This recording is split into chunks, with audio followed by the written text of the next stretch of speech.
संत लूकस के अनुसार पवित्र सुसमाचार। हे प्रभु तेरी महिमा हो।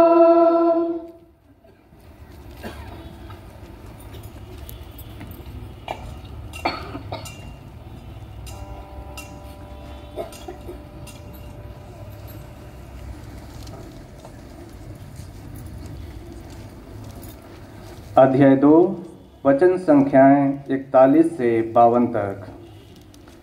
ईसा के माता पिता प्रतिवर्ष पास्का पर्व के लिए यरूशलेम जाया करते थे। जब बालक 12 बरस का हुआ था तो वे प्रथा के अनुसार पर्व के लिए यरूशलेम गए। पर्व समाप्त हुआ और वे लौट पड़े, परंतु बालक ईसा अपने माता पिता के अनजाने में यरूशलेम में रह गया।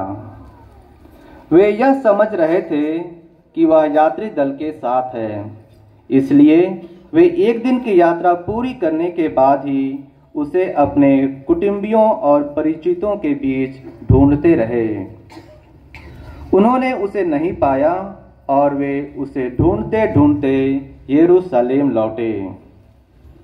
3 दिनों बाद उन्होंने ईसा को मंदिर में शास्त्रियों के बीच बैठे उनकी बातें सुनते और उनसे प्रश्न करते पाया।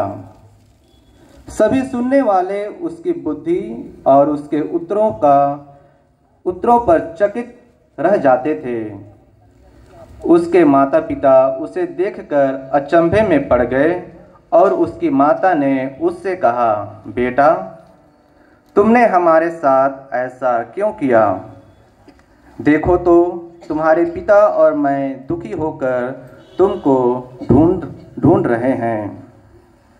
उसने अपने माता पिता से कहा, मुझे ढूंढने की जरूरत क्या थी? क्या आप यह नहीं जानते थे कि मैं निश्चय ही अपने पिता के घर होऊंगा? परंतु ईसा का यह कथन उनकी समझ में नहीं आया। ईसा उनके साथ नाजरेत गए और उनके अधीन रहे। उनकी माता ने इन सब बातों को अपने हृदय में संचित रखा। ईसा की बुद्धि और शरीर का विकास होता गया।